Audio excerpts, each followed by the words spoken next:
Alright, I want to talk a little bit about these Rhino straps here for securing vehicles down on your trailers. They work really good. They're a little bit of a pain in the butt to get on. They take a little bit longer than some other strapping methods, but they're very secure.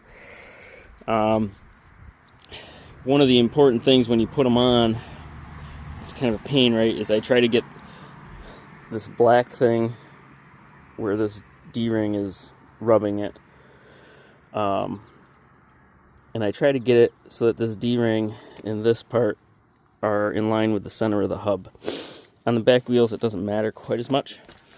On the front wheels, this one I already undid, but if you, I don't know if you can tell here, but the wheels are kind of turned a little bit. They're cocked a little to the left, or passenger side. So the reason for that is a friend of mine, I was in a hurry to leave, and a friend of mine was helping me hook up this side. So this side, as you can see, two things here. One, he doesn't have the black piece here, so it's rubbing right on the strap, and it's not centered with the hub.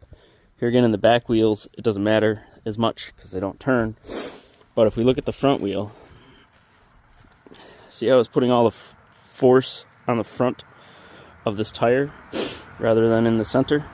And that is why I think the tires turn this way, is because that is kind of pulling it that way. So it's kind of important to make sure that they're centered, and that's really the centered, and I try to get that black strap on there. I didn't have to go very far, so I wasn't too worried about it. The other thing is I don't generally like to put the chain on the outside of the rail. The reason I don't usually do it like this is I don't want to mess up my stickers here, reflector stickers, and I don't know. I just prefer to keep it inside. Obviously, it works just fine. This here, I would have put it over here, so it wasn't on the corner of this. I would have had it come over here. The problem with the Rhino ratchet straps is this handle, right? This T here that comes down is so long that it hits. See, like, it hits here, and it makes it really hard to latch. If that handle was a little bit shorter, it would be a little bit easier to latch them. But if you look here, you see how it's kind of jammed in there.